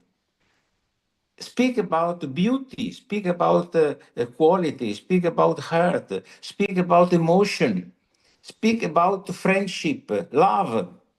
We have to love each other. This is my point of view, because the philosophy of life means that we have to get something related to human life. That's Well, it. thank you. Thank you for bringing in the point about love, because I have to tell you, I was really blessed not only to travel across Alaska, but to travel across Russia. And I love the people that I met. They were so genuine about the vision, the opportunity. And one of my friends who's in the film, The Straight Guys, is the late, great mayor of the city of Nome in Alaska, Richard Beneville. He was a performer on Broadway before he changed his whole life and came to Alaska. But he said basically what you said, Professor. You have to visualize the success. And he used to tell us, visualize the success of global commerce, carrying peace, progress, and prosperity across Alaska to Russia. So those are very important things to hold on to. And one other point I want to make very quickly here that builds, first of all, point of information, my friend Dr. Victor Razbegin is also in the film. So you'll get a chance to see his perspectives as well. And to build on his map, I'm glad he showed the map of the world from the perspective of the Bering Strait, because most people geographically think, oh, you're really taking cargo out of the way up north. But truthfully, it's the shortest point between the economic and population centers of North America, Russia, and Asia. But also, if we look at the success of global commerce right now? Well, in the last, if we look at the success of global commerce, in the last, as you can see how it's linked, in the last 50 or more years through containerization and so forth, look at the growth of ports throughout Asia and China. Look at the growth of ports in North America. If you're going to sustain that growth for the next 100 to 200 years of this project, you can't build enough ports without tearing up land, impacting cities. So that's another reason why the Intercontinental Railway is the Panama Canal of the 21st century, because it reduces the need to have those environmental impacts of expanding and building more ports on both sides of the Pacific. Okay. And if that's there's no more right now, we'll turn over to the next question in a moment from an American political figure. First, I wanted to show another infrastructure project that intersects, or frankly, is part of conceptualizing development in the region overall, and that's the North American Water and Power Alliance. This is a program that would bring water from Alaskan and Canadian rivers down into the United States and also Mexico to bring water to arid areas, revolutionize agriculture, potentially refill shrinking aquifers in the Midwest. Here's another view of this. The project was initially proposed during the time of the Kennedy administration by Parsons Engineering. And in the next image, I can show you how oh, that's it. Okay, well, cliffhanger. That's what we'll show you on the NWAPA for now, the North American Water and Power Alliance. Okay, so for our next comment and question that we will bring up, we will hear from American political figure Diane Sayre. Diane has run for numerous offices, and including in the last 2 Senate races in New York State, where she achieved the seemingly impossible goal of getting 45,000 signatures to get herself on the ballot as an independent. Diane Sayre. Thank you very much. I presume I can be heard. And I wanted to bring up something which everyone here has very kindly not mentioned, which is the horrific state of the United States right now, our physical economy, the political dynamic. As people may be aware, we just had, I don't know, 5 million or 7 million people in the streets at these rallies last Saturday, saying no more kings. But I would say what's really going on is that you have an economic collapse. If you think about the places where President Trump has proposed to send the military, Los Angeles, Chicago, Baltimore, what do these cities have in common? They are port cities. What has happened to the port cities of the United States? Baltimore, a dear friend of ours, Ned Rosinski, did a study of the collapse of Bethlehem Steel, and then the city opened up to become a haven for drug trade, etc., with a huge percentage of the African American population going to prison. So I think that this idea is not just a nice idea. I think it is an urgent necessity for the United States to build it. Coming from New York, I was thinking about the effect of the Erie Canal, which opened up the entire middle section of the country to another port city, Manhattan. New York City right now has 1 out of 7 children who experienced homelessness in the last year. But imagine if a child of 5 years old could think that by the time I am 13 or by the time I am 15, I will be able to get on a train in New York City and travel to Alexandria in Egypt or China. And one thing that comes to mind, perhaps because of my growing up in the country, is the difference between a pond, which is stagnant, which has no water coming in and no water flowing out. What kinds of horrible bacteria and ugly things grow there? Brain-eating bacteria, maybe that's the problem we're having in the United States. But when you bring water flowing through, you create a directionality, you create a potential for growth. And if you think in your mind's eye of all of these port cities in the United States, which could be revitalized, having access through a rail corridor to China, India, Russia, 3.5 billion people, the complete transformation of the way we are thinking. And I think the decision to do this would change the thinking enormously of the entire American population to be able to think clearly, strategically, to not fall for the lower level types of division, survival of the fittest that happen when you are stuck in this little stagnant pond. And I'm just curious if some of the panelists have thoughts about this, because I think it's a very big deal. And I think the transformation could be virtually instantaneous if we had the vision to take hold of it. Yeah. Would anybody like to respond? Yes, Helga Zepp-LaRouche. Well, thank you, Diane, because I can absolutely add the economic collapse of Germany to the picture you are showing about the United States. I mean, Germany right now is in a free fall. I don't think the world has recognized how dramatic this is. All the middle-level industries are just collapsing, basically because of a lack of access to the previous relatively cheap Russian gas.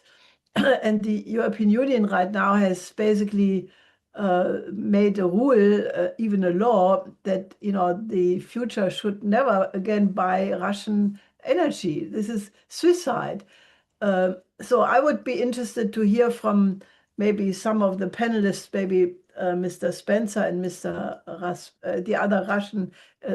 Is there any offer, let's say, if there would be such an interrail consortium, an offer where you could basically say what would be the interest of other countries to co-invest, because the dimensions are so big, and there are so many countries which are raw material poor, like Germany. Germany has no raw materials to speak of. Germany has no energy worth to speak of, especially after the exit from nuclear energy. I think, if there would be, and many people were talking about this vision, and I think, Elon Musk has called for AI animations about the Bering Strait.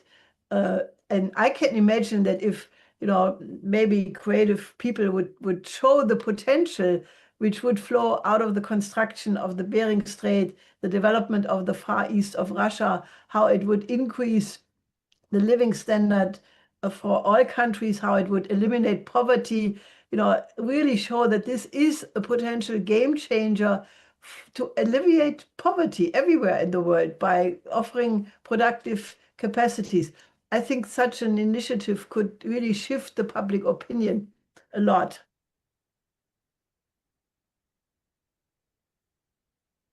Anyone else like to comment? Scott, you're muted.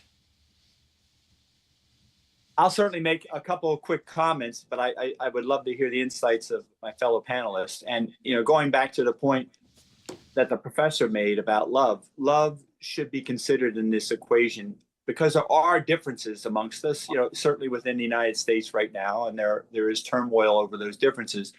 But we should not ignore the need, the benefit, and the opportunity to love each other. And I would say, despite the disagreements in the United States, I would never bet against the United States. We certainly have a lot to be proud of our success, despite all the challenges that we will celebrate next year with our 250th birthday. But we should also recognize that some of the different disagreements in Europe, like let's not buy Russian oil, I said earlier about mutually beneficial diplomacy. But that means when we work together in that way, I don't want to do it at a detrimental way to Russia or other countries. I want to see them succeed too. So if they say, wait a minute, we have to be in the equation to be able to sell our oil, let's find a mutually beneficial way to see your country succeed as well. And I want to make one other point.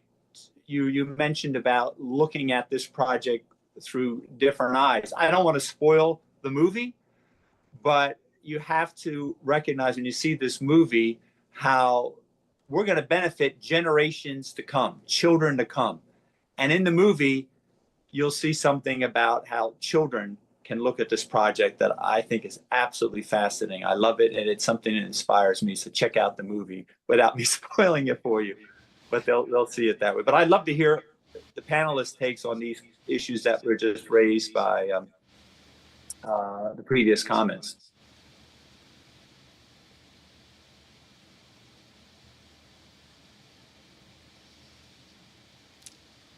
Yeah, would anyone else like to weigh in at this time? Yes, please.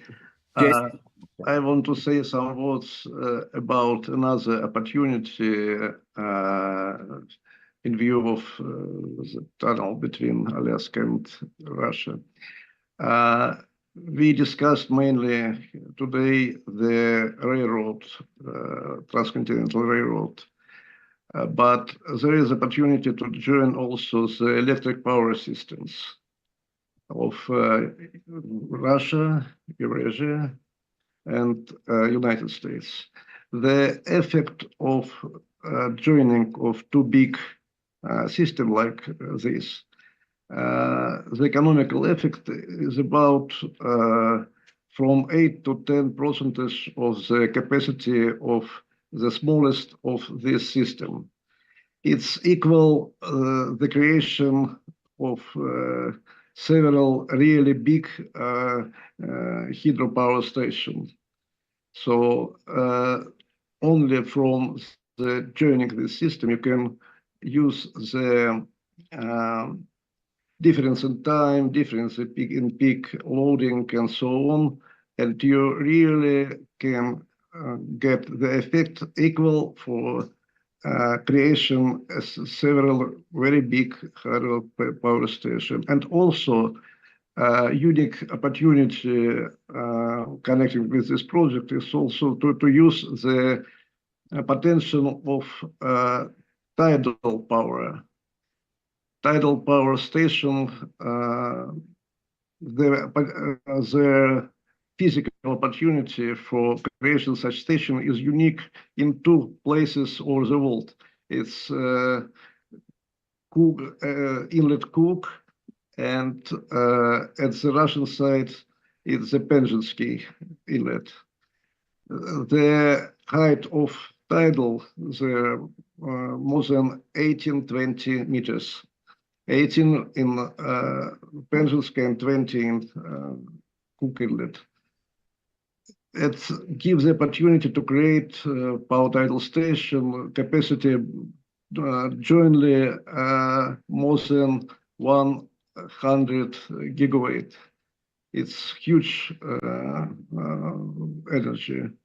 And now when the deficit of energy is one of the challenge for humanity, and when the development of artificial intellect and IT technologies will will climb more and more energy. It's one of the way to get ecologically free type of energy from such kind of tidal power station. And the right of way, the Intercontinental Railway will transmit access to that energy to communities and lower their cost of living in that respect. That's a very important point to improve their quality of life. You're absolutely right. Jason? Sorry, Richard. Send me a note and maybe I can read it. But I'm sorry, we've got one more speaker that I want to bring in to pose a question. That's Peter Schultz. So Peter, I hope you're ready. We do have your image of Canadian Rail, so you don't need to share your screen. You can just refer to it, and we should be able to bring that up. I know that we're coming up on time, so I'll ask Peter Schultz to be quite brief, and then we will be able to take final comments from each of our panelists. So do we have Peter Schultz from Canada available? Good morning. Can you hear me? Yes. Welcome. Great. I do not see a share screen button, so I'm just going to You don't need to share your screen. We can put up the image for you. Would you like it up now? Sure. Okay. Here we go. The one of Bering Strait or the one of the map? That one. Okay. This is, speaking of love, this became a project of love. I've put about 2,000 hours of work over the last 3 years into defining all potential routes through Canada to Alaska.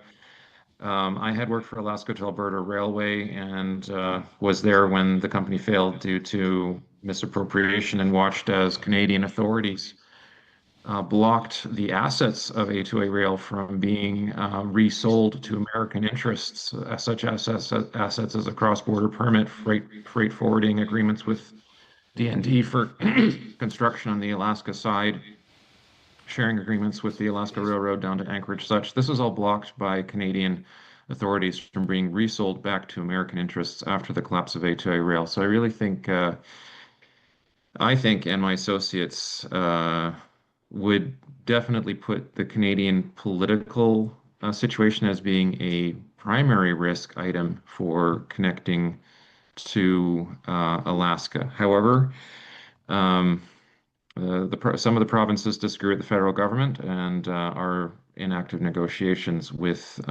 senior American authorities. But the audience does need to be aware that the Canadian political establishment is not in favor of a connection through Canada to Alaska and beyond. And we are working as best we can around that. If we go to the other screen, something of interest. This is an idea for a floating tunnel through Bering Strait. connecting the 7 seamounts that come within 95 feet of the surface with resurfacing at the Diates Islands. I did look a little bit at connecting this point on Alaska over to Fairbanks, and I think that connection will cost about as much as this railway, based on the amount of permafrost we're dealing with. I haven't looked any really closely at the Chukchia side, but I would not underestimate the cost of getting across the permafrost lands on either side to higher population centers. That's all I have. Great. Thank you, Peter Schultz. And I'll share your contact information with panelists who may wish to get in touch with you to learn more. So that's all the questions that we're going to be able to take today. I appreciate the others that came in, including about how the Bering Strait as a political bridge between the US and Russia also poses the issue of returning to the Strategic Defense Initiative and the US and Russia collaborating on defense against nuclear weapons. It's really thinking big. But let's turn it now to final comments from each of our panelists. So let's go in the reverse order that you spoke. So Dr. Bobrov, I'm putting you on the spot for your closing remarks.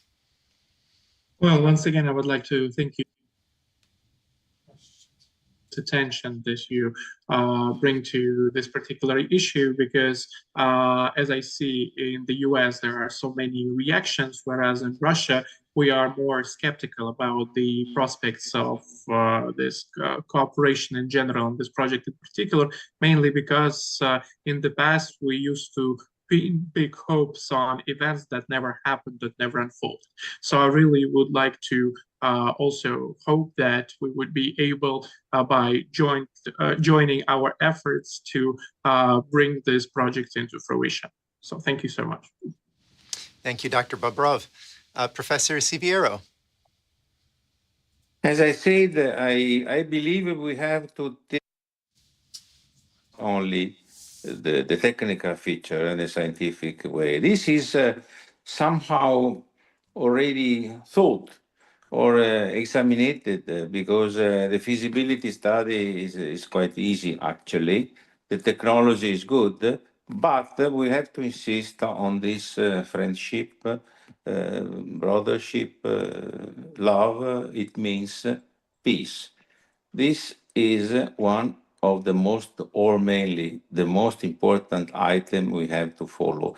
And when you build a bridge or a tunnel, or as I said, an underwater bridge, it means bridging gaps, bridging cultures, bridging hearts.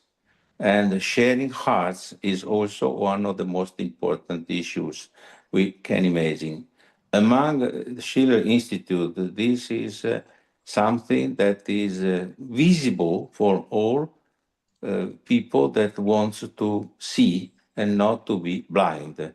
This is my point of view. I'm an engineer, but my heart is from a human being, and I am also I have another honor degree in architecture because my bridges are all nice, but beauty is not only what you see, beauty is what you feel and what you transmit. That's my main goal, and I like to share with you. And I thank you again for this kind invitation. I heard a lot of things very interesting, and I get it in my magazine. I have a magazine named Galileo. You can imagine why I'm from Padova. Therefore, I mean, I will do my best to share all these ideas to my Italian people and international organization. I am a member of them. I don't enumerate them. So thank you so much. Sorry, I had a stop because my phone was without energy, but okay. No problem. Everything can be solved if we want, because when you want, then you find the way to do. This is great, eh? Thank you. That's right. Professor Enzero Siviero, thank you. Let's turn now to Azer Mamedov from the Russian Direct Investment Fund. Do you have any final remarks that you'd like to make? Well, first of all, I would like to reiterate the gratitude for the extremely insightful discussion that we've all been part of for the last 2 hours. It's been joyful to listen to speakers talk about so many aspects of the project. We from the side of the Russian Direct Investment Fund, we are economists, so we would focus more on the economic side of the project. And we, as I mentioned, we've been studying it for some time already, and we are very committed to find a way to implement the project in the near future. Thank you. Sir Mammadov, thank you. Let's turn to Dr. Viktor Razbegin.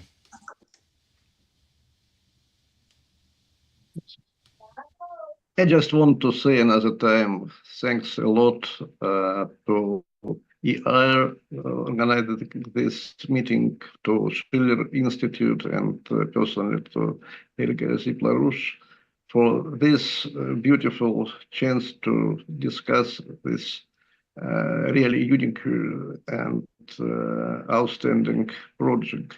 After a long period of freezing, we have now a chance to do something for realizing this project, and I very hope we together will do what we can to use this chance. Thank you. And I hope that discussion and seminars like this will continue in future. Thank you. Thank you, Dr. Razbegin. Scott Spencer? Well, thank you, everybody, for gathering together. Thank you for those who have listened and asked questions. It was a great opportunity for me to learn. I'm glad to see my friend, Dr. Viktor Razbegin, here again today. And for more information, you can go to the website, intercontinentalrailway.com.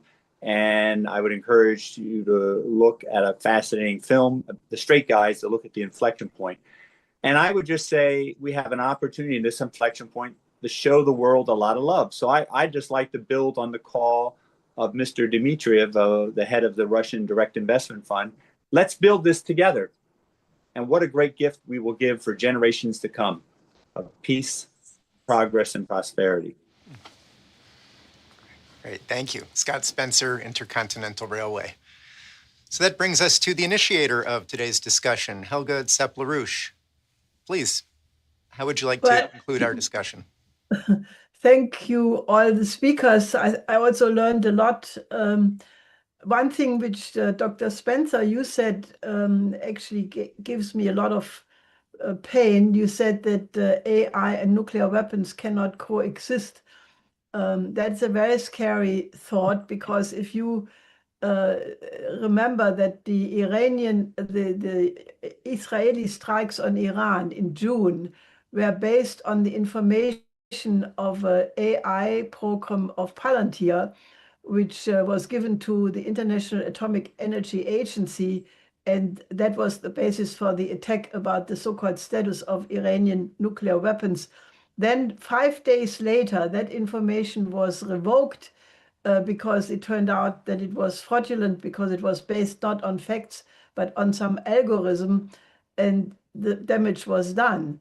So that this was only conventional weapons, but just imagine if there would have been nuclear weapons involved.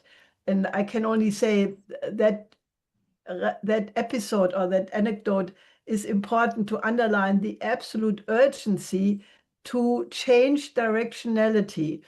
And I think this idea of a vision is also very important. You know, the German economist Friedrich List, who, by the way, influenced Count Witte, for example, and many others, but in Russia has a certain tradition.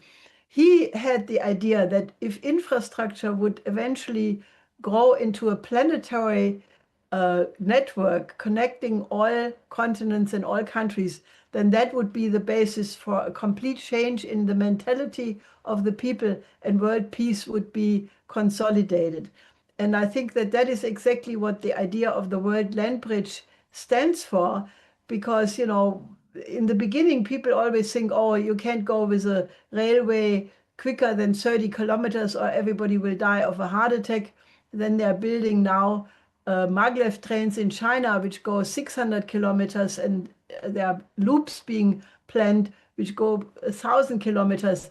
So I think the idea of infrastructure, connecting people and changing the mentality, you know, by making people to grow into the one humanity, overcoming geopolitics and understanding that we are really sitting in one boat as the one mankind.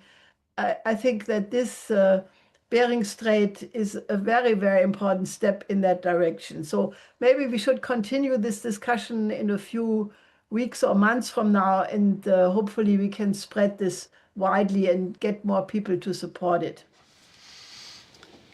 Wonderful. Well, thank you to all of our speakers. I'd just like to make a couple of closing announcements. As a reminder to everyone, please sign up with us at eir.news. You can get our daily intelligence briefing for $10 a month. You can get a premium subscription for $50 a month, including our in-depth weekly analysis. Both of those subscriptions offer a free trial and also a discount if you subscribe for a year in advance. I'd like to end with the question that was sent in for the panelists, but I think this is a good question to pose to the audience for us to think about what we do coming out of this event. It comes from congressional candidate Jose Vega, who points out that during the Kennedy administration, we saw the enormous contrast between the Cuban Missile Crisis, during which Kennedy said that it is the policy of the US to regard a nuclear missile strike anywhere in the Western Hemisphere as a strike on the US that would require a full retaliatory response to the Soviet Union. And then you contrast that with the image that Kirill Dmitriev popularized of the JFK-Khrushchev World Peace Bridge. So the question for us all is, how can we use this project to change popular thinking and the outlook of our policymakers?